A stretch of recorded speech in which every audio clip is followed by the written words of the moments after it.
안녕하세요. 제가 아스코에서 아파티닙의 세컨드 라인 그 초록을 해석을 했었는데요. 거기서 제가 부작용을 깜빡했습니다. 댓글 보니까 그레이드 3라고 답변을 주신 분이 있는데 제가 개인적으로 가장 좋아하는 답변 중에 하나입니다.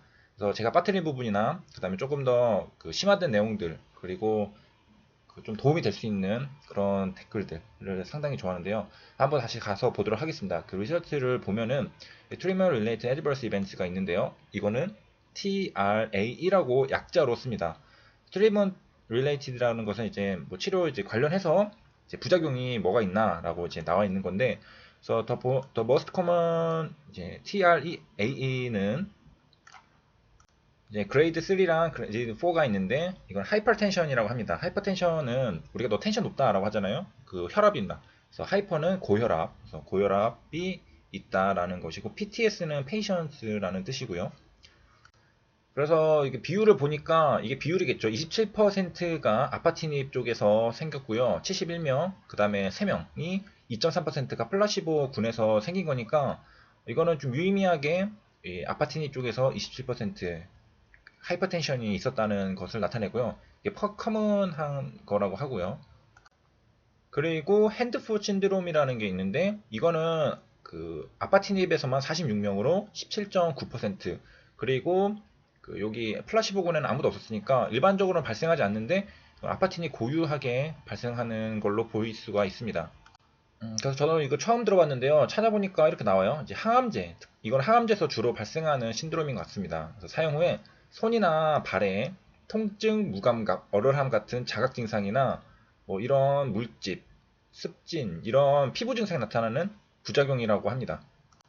그래서 여기서도 이제 특정 항암제라고 명칭을 이렇게 명명한 거 보니까 항암제에서 많이 나오는 것 같아요. 그래서 핸드풋 신드롬이 부작용이 있다고 한다면은 항암제가 아닐까라고 일단은 생각을 해볼 수 있는 부분이 있겠습니다. 이게 생겼다는 거고. 그 다음에 이거를 줄여서 HFS라고 부릅니다. HFS가 나오면은 이제 앞으로 손발 증후군이라고 보시면 되겠습니다. 이것도 역시 여기 안티튜머 에이전트의 발작용으로 발생한 통증, 붓기, 발적 이런 피부 증상을 말한다고 합니다. 그 다음에 이제 뉴트로필 카운트가 줄어든다고 하는 게 부분이 있는데요. 이거는 호중구입니다. 이전 영상에서 보면은 이런 부작용들이 있었죠. 호중구 감소증 그런 것들이 이미 그 글로벌 3상 위암에서도 있었습니다. 이걸 보니까 역시 그냥 일반 플라시보군은 0명이죠. 그런데 아파티닙을 사용하는 데서 27명, 그래서 10% 정도가 되고요. 이거는 제가 기억이 나는 게 다른 그 경쟁사 약들이랑 비교했을 때는 현저하게 부작용이 낮았던 걸로 기억을 합니다. 그래서 궁금하신 분들은 HAB 홈페이지 가셔서 다시 한번 확인해 보시면 되겠고요. 그 다음에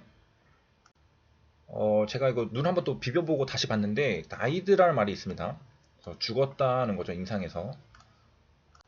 그 전에 여기 플라일릿도 있네요. 이것도 줄어들었다는데 이건 혈소판입니다. 우리가 피가 났을 때 그거를 굳히게 해주는 거가 혈소판이라고 하죠. 이것도 줄어들었다 하는데 일반적으로 플라시보는 1명, 그 다음에 33명, 아파트님 13명, 13%. 그래서 혈소판, 그 다음에 호중구가 감소했다라는 것이고, 보면은 이걸 다시 읽어보니까 어떻게 돼 있냐면은 일단은 24명이 아파티닙을 이제 복용한 페이션츠가 24명이 죽었다. 9.3%. 그 다음에 플라시보군도 10%가 일단 사망했습니다.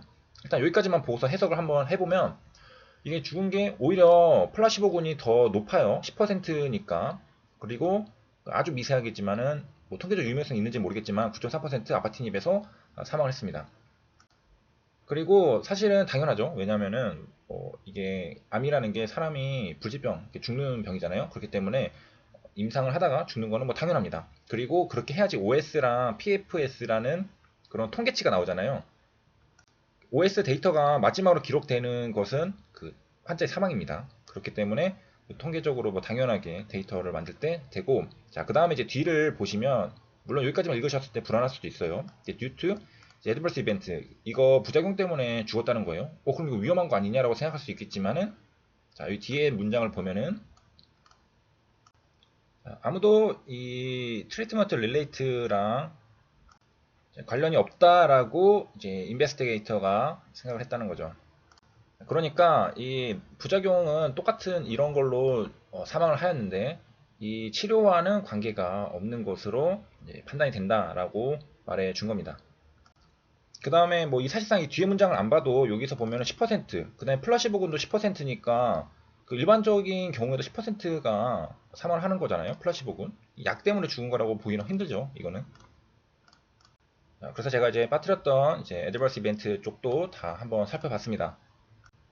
그 다음에 이제 부작용에 대해서 조금 더 이제 공부를 해보면은 요게 치료를 그레이드 1, 2, 3, 4로 나누잖아요. 그래서 보면은 그레이드 1, 2의 부작용은 통상적으로 대증적 치료로 충분히 회복되는 경우가 많다라고 하고요. 그 다음에 이제 그 아까 TRA라고 했잖아요.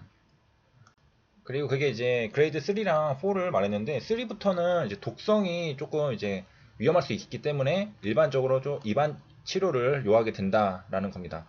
그래서 일단은 2도 약간 간당간당한데 2도 이게 그레이드 3로 진행할 위험 인자가 있다라고 하면은 입원 치료가 되게 되어 있죠. 그래서 앱스트랙 초록에서는 그레이드 3부터 이제 그 보여줬잖아요. 그 이유는 1이랑 2는 그렇게 크게 생명의 위험을 주는 부작용은 아닙니다. 그래서 이 쌍적으로 치료가 필요하지 않는 그런 부분이 1, 2가 되겠고요. 그레이드 3부터는 치료하지 않고 그대로 두었을 때는 생명의 위협을 받을 수 있는 그런 부작용입니다. 그 다음에 4는 더 높겠죠. 그거보다 실질적으로 더 강한 부작용이 4가 되겠습니다. 그래서 이제 몇 가지 예시를 보면은 이제 구토, 이제 보미팅이라고 하는데 이거는 이제 그레이드를 어떻게 나누냐면은 이제 24 hours니까 하루죠, 하루. 하루 안에 1에서 2회 하면은 뭐 괜찮다. 3에서 5회 정도까지도 그레이드 3, 2다. 근데 이제 6회부터는 이제 그레이드 3로 들어가게 됩니다. 이게 그러면은 4시간마다 한 번씩 하는 거거든요. 우리가 상식적으로 생각해도 4시간에 한 번씩 5회 한다. 그러면 좀 뭔가 이상하다 싶은 거죠. 그 다음에 4부터는 6회 훨씬 넘어가죠. 그럼 뭐 2시간마다 한 번씩 하게 되고 5는 이거 사망이네요.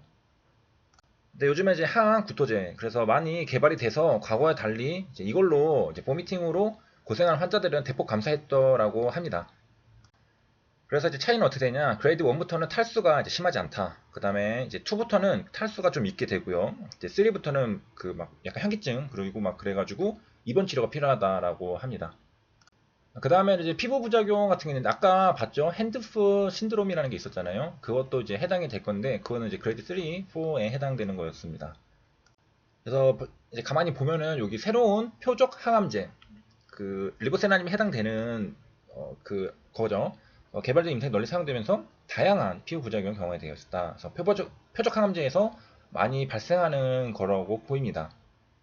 그래서 여기 EGFR, 그래서 그로스 팩터 리셉터가 있는 이거 이미비터도 마찬가지로 이제 TKI 이것도 이제 발생을 하고 그래서 이렇게 내려가니까 이제 뭐 건조증, 소양증도 있는데 반갑게도 아까 봤던 게 나왔습니다. 핸드폰 신드롬이 나왔는데요. 그 뜻은 이제 수족 증후군이라고 쓰네요. 그래서 보니까 피부가 뭐 벗겨지거나 뭐 이상 감각, 저림, 뭐 붉어지고 뭐 이런 부작용들이 있다라고 합니다. 그래서 그레이드 3를 보면 여기서부터는 이제 말이 severe라는 말이 붙었죠. severe skin changes라고 붙었습니다. 말이. 네, 1, 2에서는 어떻게 나왔냐면 minimal skin change, 그 다음에 severe skin change. 그래서 말이 다르죠. minimal, 그 다음에 그냥 아무것도 없는 거, 그 다음에 severe, 그 다음에 4, 5는 없고.